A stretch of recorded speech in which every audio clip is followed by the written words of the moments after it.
बिस्मिल्लाहिर्रहमानिर्रहीम। अस्सलाम वालेकुम। आपका दोस्त सलमान हैदर। दुआ है परवरदिगार से उसने आपको और आपके अहले खाना को अपनी हिफ्ज़ो अमान में रखा हो। हमने कुछ दावे आपके सामने किए थे, कुछ फ्यूचरिस्टिक अप्रोच आपके साथ शेयर की थी, जिसके शायद अब पूरा होने का वक्त आ चुका। हमने पहले भी आपको बताया था और काफ़ी दिनों से आपको कहते आ रहे हैं कि मरीम नवाज़ को सीनियर नायब सदर और पार्टी का चीफ ऑर्गेनाइज़र बनाने पर ना बहुत ज़्यादा इख्तलाफ आते हैं। स्पेशली सीनियर क़यादत के पास बहुत ज़्यादा इस सिलसिले में इख्तलाफ आते हैं कि जिसकी कोई खिदमत ही नहीं है पार्टी के हवाले से। हमने 30-30, 40-40 साल पार्टी को दे दिए हैं और जब कोई भी नहीं होता था तो हम खड़े होते थे, तो ऐसे में अपनी बेटी को ला के बैठा दिया, ये मुनासिब नहीं है। तो तस्दीक भी हमारी इन बातों की उन्होंने की जिन्होंने इस हवाले से रिजर्वेशंस रखी हुई थी, जो बाकायदा तौर पर इख्तलाफ रख रहे थे। शाहिद खाकान अब्बासी जी और मरीम नवाज़ साहिबा के इस्तकबाल के लिए भी नहीं पहुँचे थे।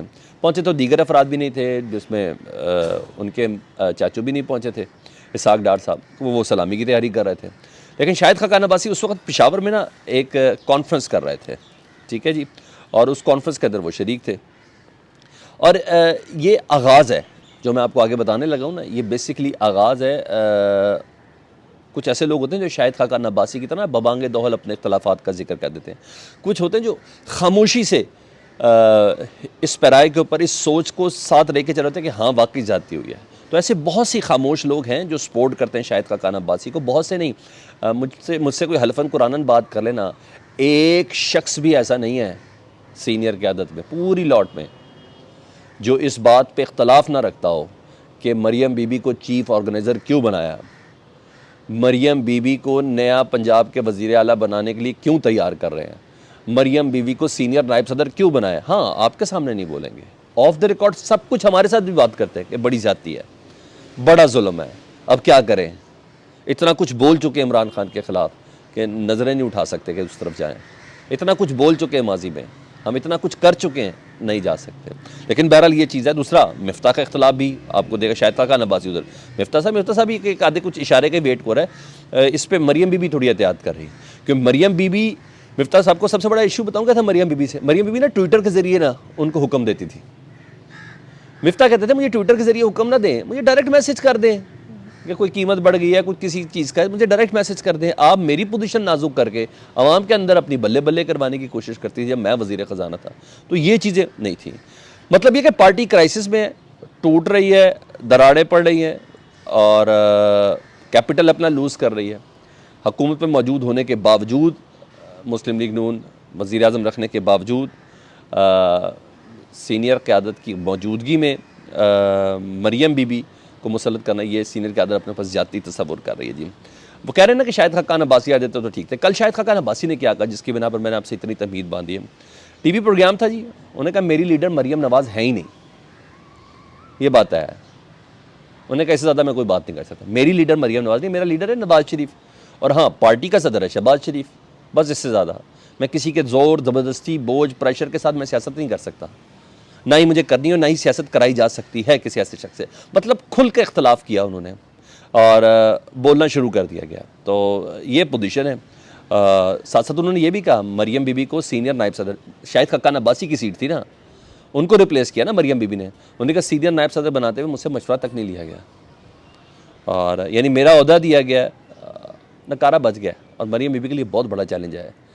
वो 1 फरवरी से निकल रही है ना, भावल पूरा शेड्यूल भी जारी हो गया। नेक्स्ट व्लॉग के अंदर उस शेड्यूल से मुतालिक भी आपको सारी बातें बताऊंगा कि वहाँ क्या क्या चैलेंजेस हैं। तो एबटाबाद तक उन्होंने जाना, तो बहरहाल मार्च तक का उनका शेड्यूल है पूरा। तो देखें क्या होता है। लेकिन हमारे वो इख्तलाफात वाली ख़बरें अब बाकायदा दम पकड़ती हुई नज़र आ रही है। शेख रशीद साहब के ख़िलाफ़ इनके पास कोई केस बना नहीं था। एक एंटी करप्शन ने बनाया था, वो कुछ सोसाइटी का कोई टैक्स टूस का, वो अदालत में गया था, उड़ा के फेंक दिया।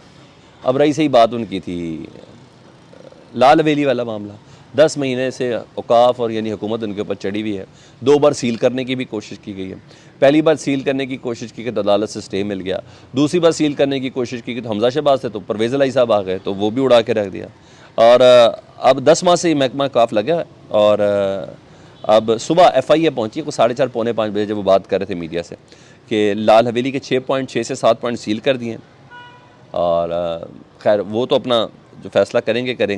शेख रशीद साहब ने रावलपिंडी में दरख्वास्त दायर करने का उन्होंने दायर कर दी लाहौर हाई कोर्ट के रावलपिंडी बेंच में। और वो कह रहे हैं मैं सीलें तोड़ूंगा तो मज़ीद प्रॉब्लम होगी, लेकिन बहरहाल मैं उस पर जा रहा हूँ। लेकिन आपको ये बात बताऊँ, एक तरफ फवाद चौधरी का मामला है, दूसरी तरफ शेख रशीद साहब का मामला है। कहते हैं ना कभी के दिन बड़े कभी की रातें। ये दोनों एक वक्त में इस्टेब्लिशमेंट की आंख का तारा थे, ये दोनों। और आज जिसे कहते हैं ना, ये तंग हो रहा है, परेशान हो रहे हैं। फवाद चौधरी किस तरह परेशान हो रहे हैं, वही हिकमत अमली ज़लील करने की, ख्वार करने की, साइकोलॉजिकल दबाव फवाद चौधरी पर डालना, पीटीआई के ऊपर डालना, कोई ऐसा कदम करें, कोई ऐसी चीज़ करें। अदालत में पुलिस ने पेश करना था, पेश नहीं किया जी। आधी से ज़्यादा पार्टी पहुंची हुई है पीटीआई की, फवाद चौधरी साहब नहीं पहुंचे। पुलिस कहती है जी दुबई का सदर आ रहा था, इस वजह से रास्ते बंद थे, हम फवाद चौधरी को नहीं पहुंचा सके, सड़कें बंद थी। अदालत ने ज़ोर दिया तो उन्होंने कहा थोड़ा कॉल बैक करके बताते, हालत ज़रा चेक करें, 3 बजे के करीब पेश करेंगे। आधी पार्टी कैसे पहुंच गई है जब सड़कें बंद है? यही तो मेरा मज़ेदार पॉइंट है इसका, कि आधी पार्टी कैसे पहुंच गई पीटीआई की कि फवाद चौधरी नहीं पहुंच सके, वो पुलिस के साथ नहीं पहुंच सके अदालत में। तो वही डिले टैक्टिक्स, किसी तरह जलील करना है, उनकी मैं तोड़नी है। वो इतलात तो दूसरी भी है ना, कहा जा रहा है कि दुबई के, कहा नहीं जा रहा बल्कि यकीन हो कि दुबई के सदर का दौरा भी कैंसिल हुआ। रहीम यार खान में शिकार शिकुर कर रहे हैं कुछ, तो उन्होंने उधर आना था, तो उनका दौरा भी कैंसिल हो गया क्योंकि कह रहे मौसम की ख़राबी। ये भी एक सफ़ेद झूठ है, मैं नहीं, आप गूगल कर लें इस्लामाबाद का मौसम ख़राब है कि सही है। ये लहदा वजह की क्या चीज़ें, वो खैर हम देख लेंगे। कुछ हमें ख़बर पहुँची कि रहीम यार खान से इस्लामाबाद की उड़ान भरने में किस चीज़ ने रोक लिया है।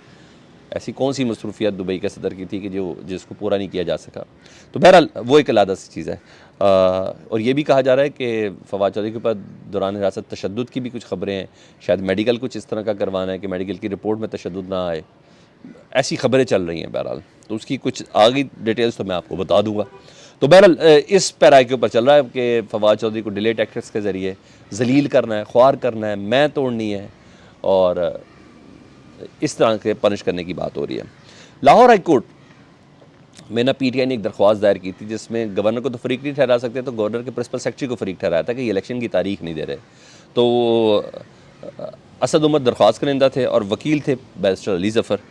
समाअत आज मंजूर हुई और अदालत ने जस्टिस जवादुल हसन समाअत की थी, और अदालत की डायरेक्शन से अंदाज़ा हो रहा है कि फ़ैसला किस तरफ जाएगा, दरअसल कानून क्या कह रहा है वो अंदाज़ा हो गया। अदालत ने कहा कि इलेक्शन 90 दिन के अंदर ही होने चाहिए, ये बात तय हो गई।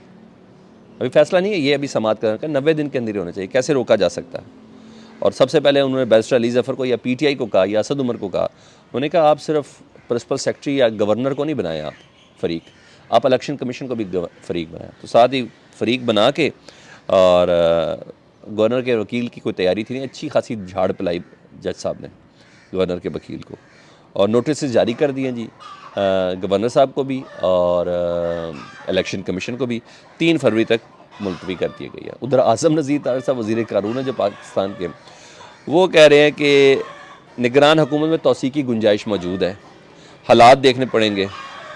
मतलब अज़ाइम इनके क्लियर हैं, ये किसी तौर पर भी नहीं चाहते कि ये इलेक्शन जो है अगले 3 महीने के अंदर हो जाए। अब अदालतें किस तरीके से आती हैं, ये एक्सक्यूज़ कौन सी मौशी एमरजेंसी का बनाते हैं, मुल्क की हालात की एमरजेंसी का बनाते हैं, क्या करते हैं।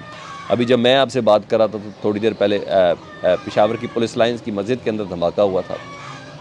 बहुत सी ऐसे एस्पेक्ट हैं जो ये बड़े सीरियसली अदालत के सामने पेश कर सकते हैं कि ये है।